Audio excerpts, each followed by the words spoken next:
महायुतीमध्ये महामंडळ वाटपाचा फॉर्म्युला ठरलाय। महायुतीच्या समन्वय समितीच्या बैठकीमध्ये यावर शिक्कामोर्तब झालंय असं समजतंय।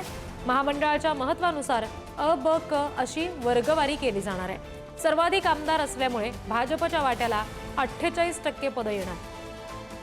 शिंदे सेनेच्या वाट्याला 29% तर अजितदादांच्या राष्ट्रवादीला 23% महामंडळ मिळणार आहेत।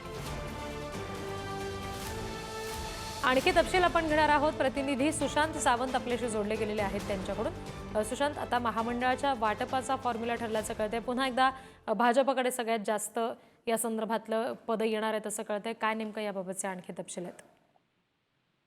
रिद्धी, आपण जर बघितलं असेल तर सरकार येऊन बरेच महिने उलटले। महामंडळाचं वाटप कधी केलं जाईल असा सूर तिन्ही पक्षांच्या पदाधिकाऱ्यांमध्ये आहे आणि या धर्तीवर आता महामंडळ वाटप लवकर होईल अशी आपल्याला माहिती मिळते आणि त्या दृष्टिकोनातून हालचाली ज्या आहेत त्या सुरू झालेल्या आहेत। नुकतीच समन्वय समितीची बैठक झाली आणि समन्वय समितीच्या बैठकीत महामंडळ वाटपाचा फॉर्म्युला निश्चित झाल्याचं आपल्याला एका वरिष्ठ नेत्याने सांगितलंय।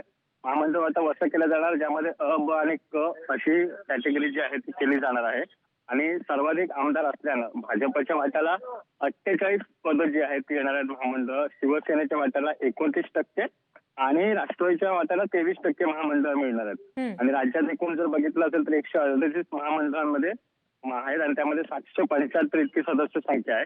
त्यामुळे आता महामंडळाचं वाटप करताना सुरुवातीला दोन्ही उपमुख्यमंत्री आणि मुख्यमंत्री बसतील आणि एक पर्याय शोधतील आणि नेमकी कोणाला कशी महामंडळ द्यायची यावर निर्णय होईल अशी आपल्याला माहिती मिळते।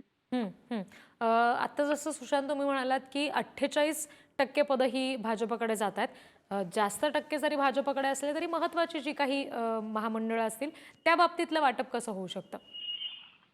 अगदी खरं आहे। आपण जर बघितलं असेल तर काही महत्वपूर्ण अशी महामंडळ आहेत। त्यामध्ये सिडकोचं महामंडळ असेल, म्हाडा असेल, ही महामंडळ ज्याकडे सगळ्याच पक्षाचं लक्ष असतं खरं तर सरकारमधील, त्यामुळे ही महामंडळाचं वाटप कसं येणार? म्हाडाचं जर भाजपकडे जात असेल अध्यक्षपद तर सिडकोचं शिंदेकडे जाणार का हे बघणं महत्वाचं ठरणार आहे। कारण गृहनिर्माण मंत्री एकनाथ शिंदे आहेत, त्यामुळे अर्थातच सिडकोचं तरी अध्यक्षपद हे शिंदेच्या शिवसेनेकडे यावं अशी इच्छा असणारच आहे। त्यामुळे म्हाडा असेल, सिडको असेल, त्यासोबत इतर विविध जी महामंडळ आहेत ज्यांची खऱ्या अर्थाने चर्चा असते आणि त्याचा पक्षालाही फायदा होतो अशी महामंडळ आपल्याकडे ठेवण्यासाठी भाजप देखील प्रयत्नशील असणार आहे, शिंदे देखील असणार आहे, अजितदादांची राष्ट्रवादी देखील असणार आहे। जी, धन्यवाद सुशांत दिलेल्या सगळ्या माहितीसाठी।